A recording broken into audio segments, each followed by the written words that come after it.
Lammaa fi Abiyyi maal irratti wal dhaballaati? Lammaanis Itoophiyummaa suusiidha erga jedhee booda maaf biyya jaalatu Itoophiyaa gadhiisuu dirqame?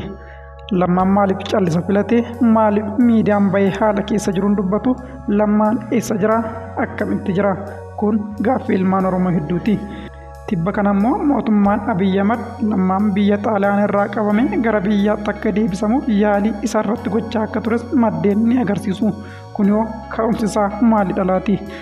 Bara qabsoon qeerroo finiinee qeerroo fi wayyaanee wal'aansoo keessa turetti yerichaa yeroo ciniinsuu fi yeroo muddabaa keessaa gooftaan keenya uummata keenya gooftaa biraa hin qabnu jechuun dhageettii fi jaalala uummata Oromoo irraa argate.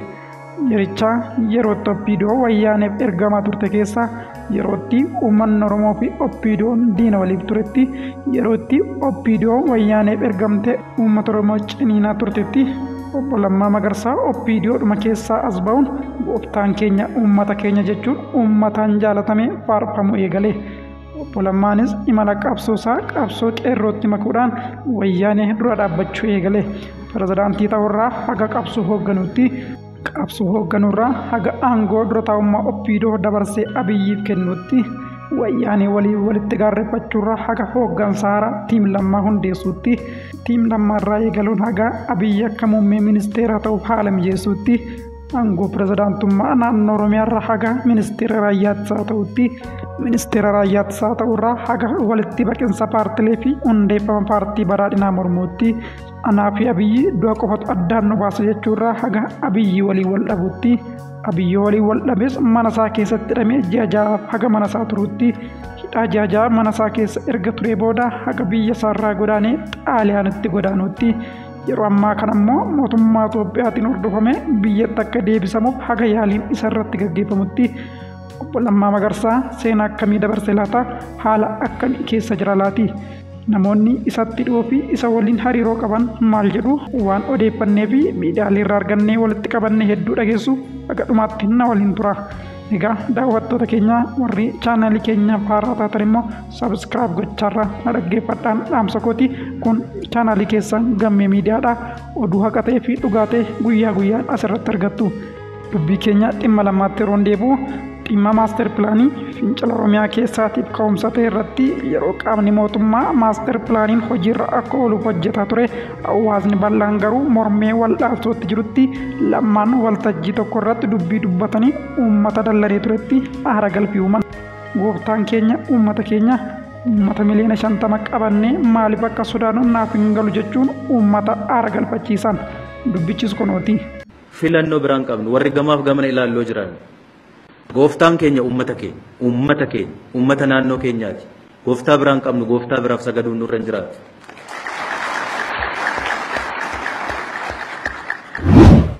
Uummata miliyoona 50 qabna bara. Kana qabannee ani maaliif akka mogoleen nula? Maaliif akka sodaan? Maaliif golatti deebinee mataa gadi qabannee wannoo taanu gumgumnu naan galu.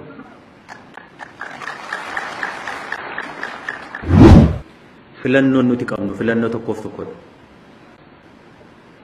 Irra deddeebine akkuma haasaa turre kan dhaggeeffachuu qabnu kan nuti ilaaluu qabnu uummata kanadha.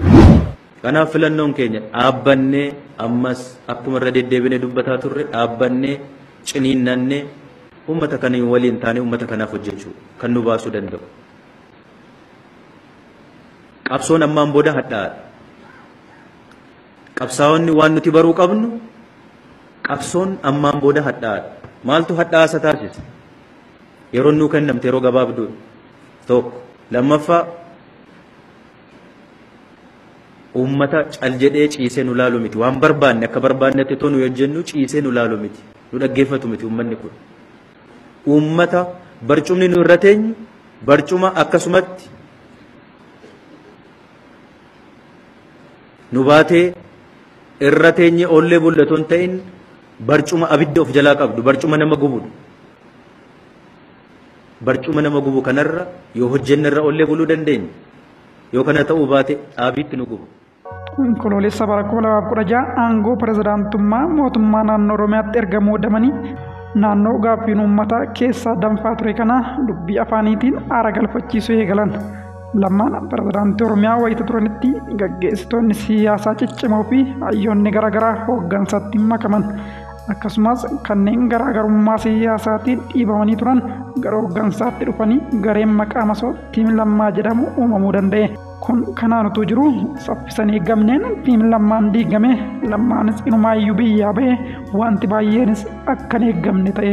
BBC'n tibba kana nama miseensa tiim Lammaa turee fi koree hojii raawwachiistuu ODP ture nageenya isaaniitiif eenyummaa isaanii akkan ibsamne gaafatan dhimma Lammaa irratti haasofsiisee jira jechuun odeessa bal'aa qabateetu ba'ee jira. Akka maddi kun BBC'tti himanitti karoorri tiim Lammaa diiguu kan jalqabame jijjiiramni dhufe aangoon ministeera muummee eenyu harka akka galallee osoo hin barameen dura ture. Sababa nageenya isaaniitiifidha jedhamuun namni Dr. Lammaa bira biiroo isaanii seenuu calalamuu eegalee namni isaan bira seenus dura Dr. Abiyyi beeksifamanii akka ta'e barreessituu isaaniitiif kallattiin kenname. Sababa kanarraa kan ka'e miseensonni garee tiim Lammaa kuniyyuu Dr. Lammaa waliin yeroo wal arganii akka hin dubbanne sakaallaan tolfamuu akka eegale maddi kun BBC'tti himani. Akka maddi kun jedhanitti amma duubatti deebi'ee yeroo yaadu Lammaan caasaa mootummaas ta'e kan paartii keessaa nama isaa waliin dhaabbatu akka hin qabaanne hojiin gaafas jalqabame. Nutis warri tiim Lammaa jedhamnuyyuu Dr. Lammaa qaamaan argachuuf ji'a jaadhamaane jechuudhaan namni koree giddu galeessaa ODP ture kun BBC'tti himan. Ka'umsi garee tiim Lammaa jedhamu kana diiguu fi Lammaa qofaatti hambisuu asirraa jalqabe kan jedhan maddi kun hojiin sadarkaa olaanaan garee kana dhabamsiisuu milkaa'atee kan raawwatame garuu erga jijjiiramni dhufee boodaras jechuudhaan waa'ee garee Oromiyaa keessatti jijjiirama hooggansa Lammaa jalatti fide kana waan Dr. Lammaatti himame hin beeku. Lammaan nutti mufate gaggeessitootuma garee isaa turaniyyuu arguu dide jechuudhaan maddi kun BBC'tti waan yeroo san ture hime. Dr. Abiyyi akkuma hooggansa biyyaa harkatti galfataniin Dr. Lammaan akka isaan gargaaruu fi yoon ani waa ta'e situ bakka kana qabata yaada jedhuun Lammaa gara masaraatti fudhatan. Akkuma jijjiiramni dhufeen Dr. Lammaan masaraatti ministeera muummichaa akka gargaaran waamaman. Paartiin waggoota hedduu Oromiyaa bulchaa ture dhaabbanni dimokiraatawaa uummata Oromoo yookiin OPDO'n jijjiirama siyaasaa Itoophiyaa keessatti dhufeen dura maqaan isaa gara paartii dimokiraatawaa Oromoo yookiin ODP jedhutti jijjiirame. Dhaabni kun maqaa jijjiirrachuun hooggantoota dhaabichaa hedduu birattiyyuu waliigalteen kan simatameen turre. OPDO'n ammoo erga jijjiiramni dhufee paartii badhaadhinaatti baqe. Yeroo sanatti Dr. Lammaa Magarsaa falaasama daamuu fi walitti baquu paartilee kana ilaalchisuun akka walii hin galle sagantaa raadiyoo sagalee Ameerikaa afaan Oromoo waliin afgaaffii taasisaniin ibsuun isaaniis ni yaadatama. Jijjiirraan gara ODP yeroo sana ariitii cimaan taasifame namoota siyaasa Oromoo keessatti dhageettii qaban hedduu maqaa kabajaan gaggeeffaman jedhuun siyaasa keessaa ari'uu namni kun BBC'tti hime.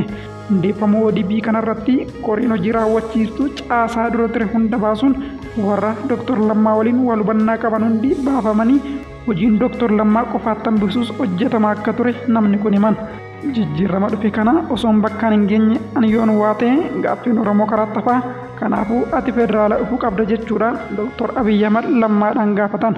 Duubaan ammoo namoota Oromoo warra dhageettii qaban warra akka Dr. Gammachiis Dastaa fi Ambaasaadar Daggifee fa'aa jaarsummaan Lammaatti erganii deemii federaalatti Dr. Abiyyi gargaarii kan jedhu dhiibbaan itti godhamaatii ture. Dr. Lammaan jalqaba yeroo pirezidaantummaa naannoo Oromiyaa irraa kaafaman ministeera dhimma alaa akka ta'an akka himamee turee fi karaan beekamnee fi fonqolcha fakkaatuun bakka hin yaadamne ministeera raayyaa ittisaatti akka muudaman dubbatu. Erga ministeera raayyaa ittisaa ta'anii muudamanii booda dhageettii fi dhiibbaan isaanii akka gadi bu'ee fi hariiroon ministeera muummichaa waliin qabanis akka malee laafuusaa namni kun kaasan. Lammaan qabsoon kun karaarraa maqee jira.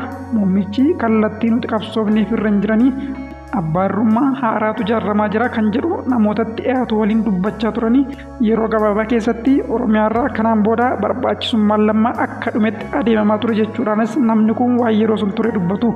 Adeemsa kanaan booda Dr. Lammaan miidiyaatti akka hin baane dhorkamuun ji'ootaaf ija uummataa jalaa dhokatee akka dagatamu irratti hojjetame. Hiriyyaa dhiyoo Dr. Lammaa kan ta'anii fi hangammaatti hariiroo gaarii qabaachuu kan dubbatan namni BBC'n dubbise kan biraas hariiroon Dr. Abiyyi fi Dr. Lammaa garaagarummaa bu'uuraa uumamee ture irraa akka madde himamu. Dr. Lammaan maaliif qabsoofne?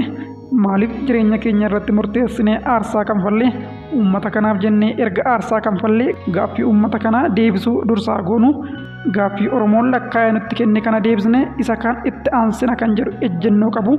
Kanarratti muummicha waliin waliigalteen kan dhabame jechuudhaanis namni kun haala yeroo sun ture kaasu.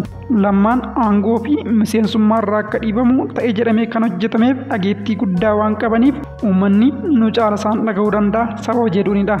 Lammaan dhageettii guddaa waan qabuuf muummicha fuuldura dhaabbatee lakkii kun sirrii miti jechuu danda'a. Yoo inni jedhe ammoo namni isa dhagaa miseensis lammaaf gurra kennuu danda'a kan jedhu yaaddootu ture.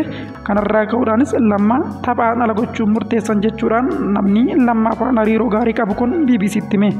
Namni miseensa koree hojii raawwachiistuu turan kun akka jedhanitti ammoo lammaan aangoo fi miseensummaa keessaa rukutamee ba'uun miseensa isaanii gadi jirutti sodaa fi yaaddoo guddaa kan uume akka ture yaadatu.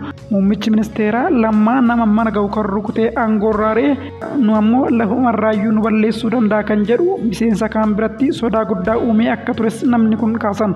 Yeroo sanatti qorannoo paartiin biyya bulchu Dr. Lammaa irratti gaggeesse irratti dhimmoonni lammaan diina waliin hiriiree icciitii keessoo dhaabaa diinaaf dabarsaa wayyaanee fi abaa waliin hojjeta paartii ganiitu jira yaadonni jedhanis isa irratti ka'uu kaasanii. Kanaan alattis lammaan hojii hannaa irratti hirmaateera kan jedhu waltajjii sana irratti ka'uu baatus bal'inaan miseensa keessatti akka odeeffamu taasifamee ture jechuudhaanis namni kun kaasan. Akka namni hiriyyaan isaanii kun jedhanitti Dr. Lammaan erga fuula uummataa duraa dhokatanii fi aangoo hundarraa gaggeeffamanii ji'oota mana isaaniitii akka hin baanee fi namaanis waliin qunnamne hidhaa dhaabbii jala turan jechuudhaan mana isaanii keessatti ji'oota ja'a oliif akka namaan waliin argine akka manaa hin baane ta'eetu ture jedheetu jira. Booda oduun Lammaan hidhameera jedhu kun bal'achuudhaan gungummiin dabalaa dhumnaan jaarsummaa wayitiin akka biyyaa ba'u murtaa'e. Hiriyyaan Dr. Lammaa immoo Lammaan hidhaa manaatiin booda tattaaffii isaanii fi gargaarsa namoota tokko tokkootiin biyyaa ba'uun Xaaliyaanitti sagantaa nyaata addunyaa keessatti qacaramanii hojjechuu akka jalqaban himanii waggoota muraasa darban kana Xaaliyaanitti qacaramanii hojjechaatii jiru. Miindaa argataniin maatii isaanii Ameerikaa jiraatanis ofis jiraachisu. Haati warraa isaanii dura Ameerikaatti qoonsila Itoophiyaa tokko keessa hojjetu ture. Lammaan asii aangoo irraa kaafamnaan isaanis achi hojii isaanii irraa gaggeeffaman jechuun dhiibbaan maatii Dr. Lammaa irrallee gahee akka ture kaasanii amma Lammaanii jireenya isaanii malu jiraachaa hin jiranii kutaa tokko keessaa qofaa isaanii jiraatu. Biyya ormaatti yeroo isaanii hedduu qofummaan dabarsuuf jechuudhaan namni kun dubbatan. Dr. Lammaan erga biyyaa baanis waan keessa darbanii fi haala keessa jiran irratti miidiyaatti baanii dubbachuuf fedhan qabanii gaafa isaan rakkatan gaafa dhabanii sagaleen isaanii baduu uummanni kun eessa jirta jedhee hin gaafanne aangoonni dura waliin turanis eessa jirtan jenneeni isa kanattis mufii qabu jechuudhaan namni kun dubbatan.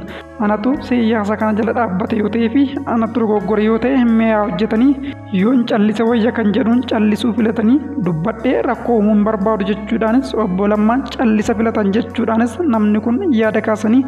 Obbo Lammaan erga biyyaa baanis aangawoota Itoophiyaa faanas ta'e iddoo qofaatu adda nu baasa kan waliin jechaa turan ministeera muummee Dr. Abiyyi waliinis qunnamtii akka hin qabne namni Dr. Lammaatti dhiyaata kun BBC'f himan.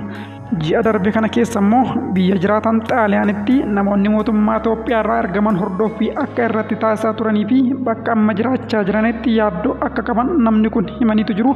Akkan odeeffannoo gahaa qabutti Itoophiyaadhaa garee lamatu biyya isaan jiraatan deeme. Gareen tokko garee qaamolee nageenyaati. Achi deemanii argachuuf yaalanii turanii garuu argachuu hin dandeenye jedhan. Garee lammaffaanis akkasuma Xaaliyaanitti isaan argachuuf yaaleetu ture. Isaanis argachuu hin dandeenye. Dursaa odeeffannoo waan argatanii fi baay'ee waan of eeganiif isaanii wal arguu hin barbaanne jedhan. Yeroo ammaa kana obbo Lammaa Magarsaa biyya Xaaliyaanitti sagantaa nyaata addunyaa keessatti gorsaa ta'uudhaan tajaajilaa jiru. Egaa daawwattoota keenya odeeffannoon dhimma Lammaa irratti isiniif qabannee dhufne guutummaan isaa kana fakkaata. Oduu kana guutummaatti BBC irraa arganne waan waliin turtaniif galatooma nagaan tura.